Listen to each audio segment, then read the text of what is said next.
अस्सलाम वालेकुम dear students. जैसा कि आप लोग जानते हैं कि हम हिस्ट्री का 7वां चैप्टर पीजेंट्स एंड फार्मर्स पढ़ रहे हैं। इसके हमने ऑलरेडी इसके बहुत सारे सब टॉपिक्स को हमने क्लियर किया हुआ है। जैसे कि मैं आपको याद दिला दूं, लास्ट टाइम पे हमने why were Indian farmers reluctant to grow opium,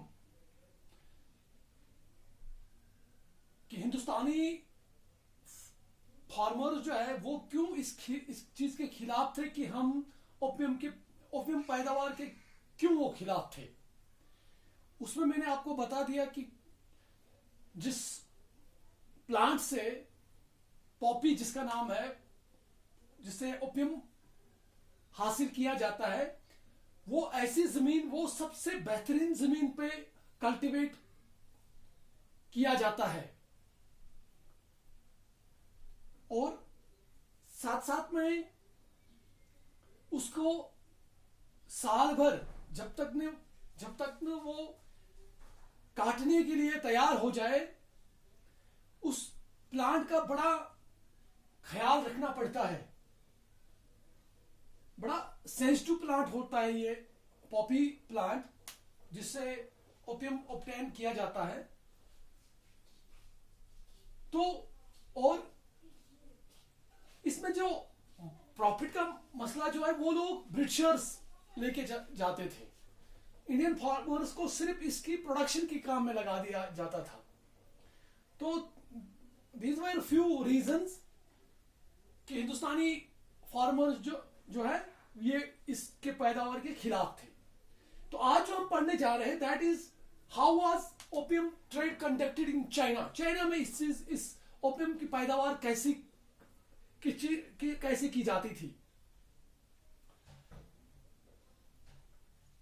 जैसे कि हम लोग जानते हैं कि ब्रिटिश ट्रेडर्स जो है, ये लोग ओपियम प्रोडक्शन में, इसके कल्टीवेशन में, इसके सेल होने में इनका बड़ा प्रॉफिट हुआ करता था। Huge profits were obtained from the production of और by the distribution of opium. तो दूसरी तरफ से जो ब्रिटिश ट्रेडर्स हैं, उनको they were also earning a handsome profits by the sale of Chinese tea. Chinese tea से वो उनको बड़ा मुनाफा हासिल हो जाता था, जो कि वो अदर यूरोपियन कंट्रीज मार्केट्स में वो सप्लाई करते थे। और जहां से ये लोग ब्रिटिश ट्रेडर्स चाइनीज टी से जब ये इनको बड़ा मुनाफा होता था, तो लेकिन उनको बदले में उनको देने के लिए उनके पास कोई चीज नहीं हुआ करती थी। जैसे कोई मुल्क किसी दूसरे मुल्क को शुगर सप्लाई करता है, तो वो रिटर्न में उससे वहां से वीट ले लेता है। लेकिन ब्रिटिशर इंग्लैंड के पास कोई भी ऐसी चीज नहीं थी जिसको ये बदले में देते चाइनीज को, उनकी चाय के बदले में। तो ये सारी पेमेंट्स का जो मसला था, ये कैश में होता था, जैसे बिलियंस में होता था इनका ये टर्नओवर। और यही चीज, this was unacceptable to the people in England. ये लोग ये अंग्रेजों के लिए वो लोग इस चीज को मानते नहीं थे। उनको पता था कि इस चीज से हमें नुकसान होता है।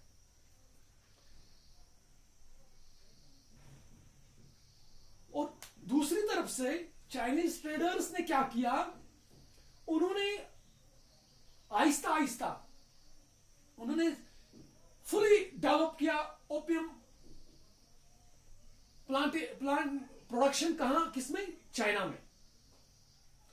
और जहां तक चाइनीज की बात है, चाइना के लोगों की बात है, they were aware of the dangers of opium addiction. उनको पता था कि ये ओपियम जो है, ये एक किस्म का ड्रग है, और ये हमारे लोगों में दिन ब दिन इसकी एडिक्शन ज्यादा हो जा रही है।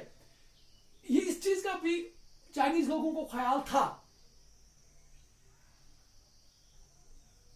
लेकिन दूसरी तरफ से ये इलीगल ओपियम ट्रेड जो है, it was flourishing in the China.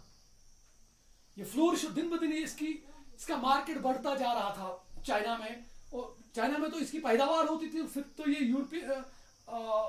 ये ब्रिटिशर्स दूसरे दुनिया के दूसरे ममालिक में ये भेजते थे, मार्केट्स में ये भेजते थे। तो इस सिलसिले में इन 1839 चाइना ने इन सभी इलीगल प्रोडक्शन, जो भी वहां पे इलीगल ट्रेड जो भी वहां पे हो रहा था, उसको उन्होंने बंद कर दिया, ताकि सारे इलीगल प्रोडक्शन को उन्होंने बैन कर दी, ताकि जो ओपियम प्रोडक्शन है इसको ये खत्म हो जाए, ये क्रैश हो जाए, सॉरी। और इसके बदले में ब्रिटेन ने क्या किया, उन्होंने चाइना के ऊपर हमला बोल दिया, और एक किस्म का जंग उन्होंने उन पे छेड़ दिया, जिस जंग को हम ओपियम वार से हम जानते हैं। ये बच्चों आपको याद रखने वाली बात जहां पे है,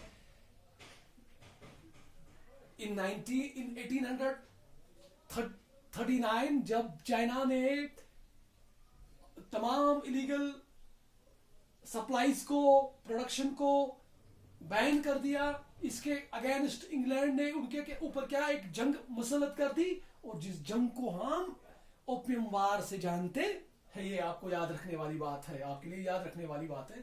तो इसमें लेकिन इस जंग में क्या हुआ, इस जंग में चाइनीज हार गए, उनको डिफीट का सामना करना पड़ा, और फिर अकॉर्डिंग टू ट्रीटी उनको बहुत सारे इलीगल चीजों पे उनको साइन करने पड़े, मानने पड़े, जिनमें से सबसे illegal from their point of view जो था, that was the opium trade.